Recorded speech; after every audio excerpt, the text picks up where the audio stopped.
10 medical కాలేజీలతో పాటుగా ఈ రెండిట్లో ఒకదాన్ని మొత్తం 11 మెడికల్ కాలేజీలని అమ్మకానికి పెట్టినటువంటి నారా చంద్రబాబు నాయుడు యొక్క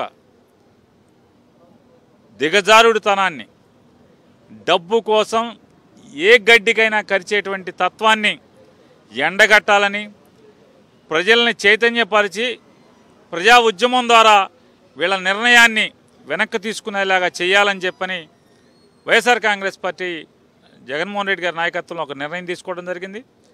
దానిలో భాగంగా రేపు 9వ తారీఖున జగన్మోహన్ రెడ్డి గారు ఒక పెద్ద మనిషి, వయసుకు మాత్రమే పెద్ద మనిషి తప్పితే బుద్ధికి మాత్రం బహు చిన్న మనిషి.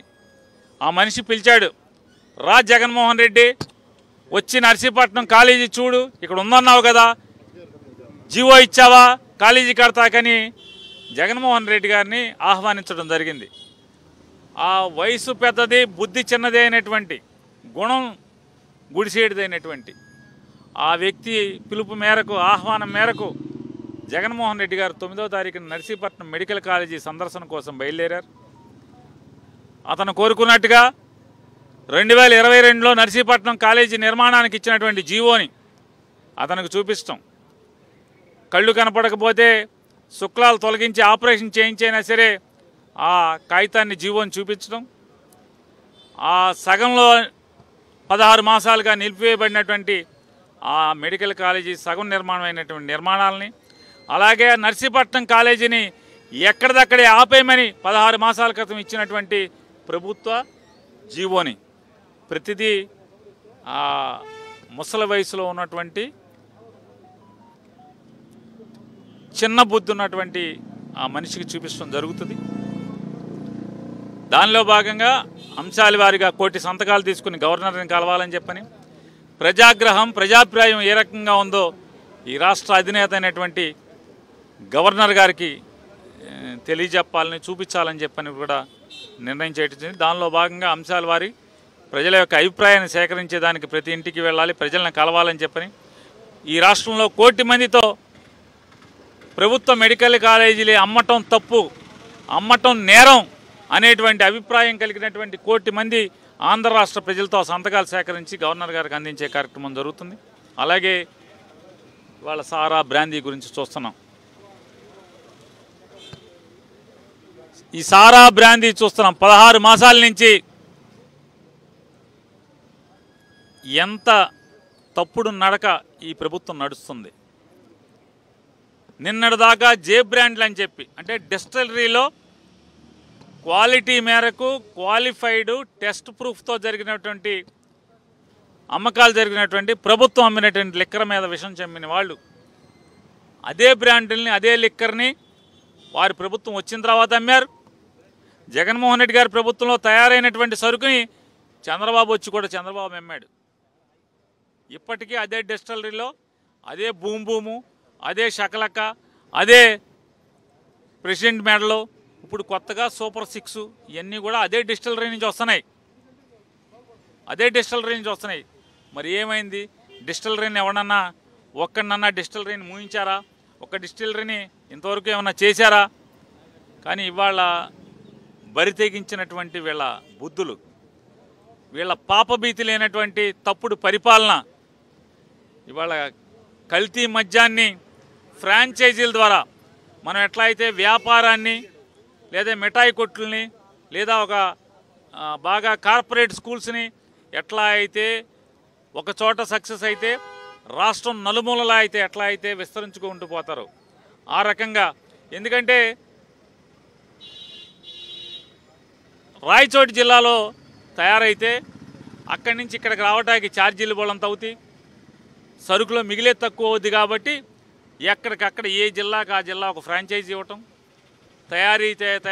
మెషిన్లు, బ్రాందీ తయారు చేసేటువంటి మనుషుల్ని ఆఫ్రికా తీసుకెళ్ళి ఆఫ్రికాలో సారా తయారు చేయటం, బ్రాందీ తయారు చేయటం, ట్రైనింగ్ ఇప్పించడం, ఆ ట్రైనింగ్ ఇప్పించి తీసుకొచ్చి ఎక్కడెక్కడ ఫ్రాంచైజీల ద్వారా బాటిలింగ్ చేయించడం, లేబుల్స్, వీళ్ళు సొంత లేబుల్స్, బాటిల్స్ తయారు చేయించడం, లేబుల్స్ తయారు చేయించడం.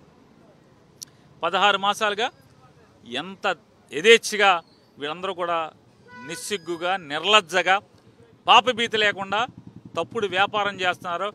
డబ్బు కోసం గడ్డే కాదు అశుద్ధం తింటాకు కూడా ఇవాళ వీరు సిద్ధపడినటువంటి పరిస్థితులు మనం చూస్తున్నాం. ఈ వీళ్ళ బతుకులు బజారు బతుకులు ఎంత ఘోరాతి ఘోరంగా ఉన్నాయి. ఇవాళ 16 మాసాలలో ఇప్పుడు ఒక్కొక్కటి దొంగలను పట్టుకుంటుంటే మాకు అర్థమైంది.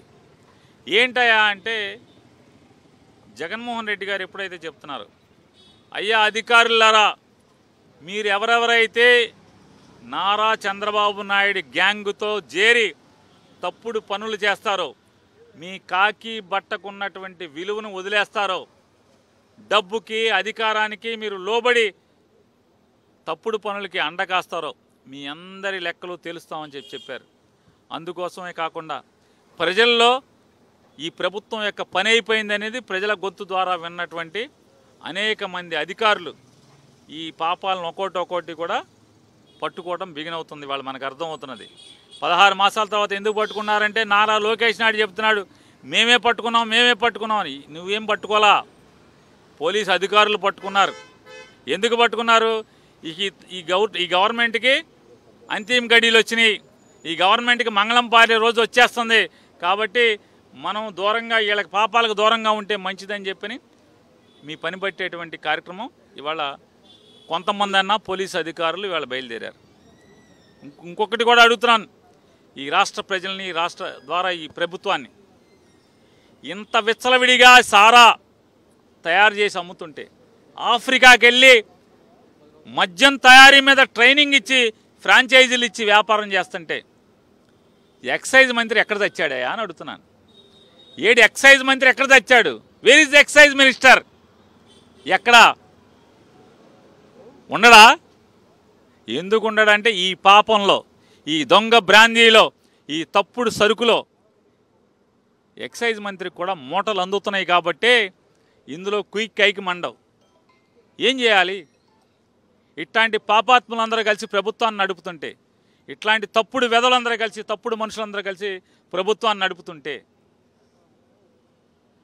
ప్రజలు ఓటేసేదాకా, అంటే ఓటు ద్వారా పడేసేయటమే దాకా కాకుండా ఈలోపే తిరగబడి మిమ్మల్ని తరిమి కొట్టే రోజులు తొందరలోనే వస్తాయని కూడా మీకు హెచ్చరిక చేస్తున్నాం.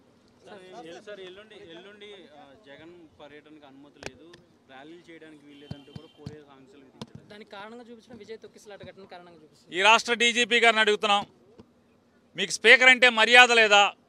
ఈ రాష్ట్ర స్పీకర్ అంటే, శాసన సభాపతి అంటే మీకు కించిత్ వెంట్రుకతో సమానంగా మీరు చూస్తే డీజీపీ గారు, ఇది చాలా తప్పు. మాజీ ముఖ్యమంత్రి జగన్మోహన్ రెడ్డి గారిని, వైఎస్ఆర్ కాంగ్రెస్ పార్టీ అధ్యక్షుడిని ఈ రాష్ట్ర స్పీకర్, శాసనసభాపతి గారు ఆహ్వానించారు నర్సీపట్నం మెడికల్ కాలేజీ వచ్చి చూడమని చెప్పని. ఆయన ఆహ్వానం మేరకే జగన్మోహన్ రెడ్డి గారు నర్సీపట్నం మెడికల్ కాలేజీకి వెళ్తున్నారు.